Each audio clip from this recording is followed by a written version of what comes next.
Voici le premier comparateur de prix des supermarchés en Belgique. Le concept qui existe déjà au Royaume-Uni ou en France permet de faire ses achats par internet dans les 3 grandes enseignes du pays, Delhaize, Carrefour et Colruyt, tout en déterminant qui pratique les prix les plus bas. Et le résultat n'est visiblement pas toujours celui qu'on croit. Exemple avec ce pot de moutarde de la marque Amora. Ici, pour le produit sélectionné, Colruyt est à 1,58 €. Ce n'est pas le plus cher, mais ce n'est pas le moins cher non plus. En l'occurrence, c'est Carrefour qui est le moins cher pour ce produit.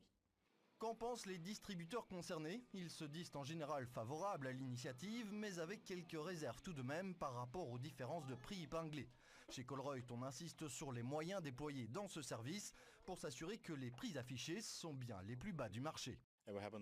Nous avons toute une équipe sur la route, plus d'une 60aine de personnes qui comparent constamment les prix chez nos concurrents. Nous avons également, ici à côté, une section qui suit les publicités toutes boîtes de la concurrence, qui les compare, et vous pouvez encore voir ici plusieurs personnes occupées au téléphone avec des clients qui ont vu des prix plus bas ailleurs, ce qui nous pousse à directement adapter ces prix dans nos magasins et à offrir une compensation à ces clients pour leurs efforts.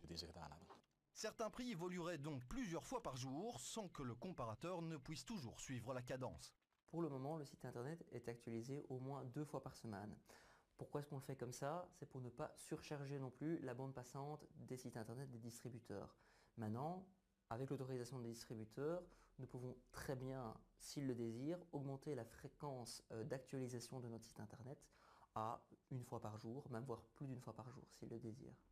Si l'accès au comparateur est gratuit, son concepteur n'entend pas pour autant y placer de la publicité. Il compte en revanche s'appuyer sur la vente de données statistiques aux distributeurs et fabricants. On peut retirer des parts de marché fabricants, des parts de marché distributeurs. On peut également tirer des conclusions d'élasticité prix, voir comment évoluent les ventes en fonction d'une augmentation ou d'une diminution d'un prix pour un article. Des données qui ne vaudront évidemment leur prix qu'en fonction du nombre d'utilisateurs inscrits au sein du comparateur. Son concepteur en attend 10 000 pour commencer.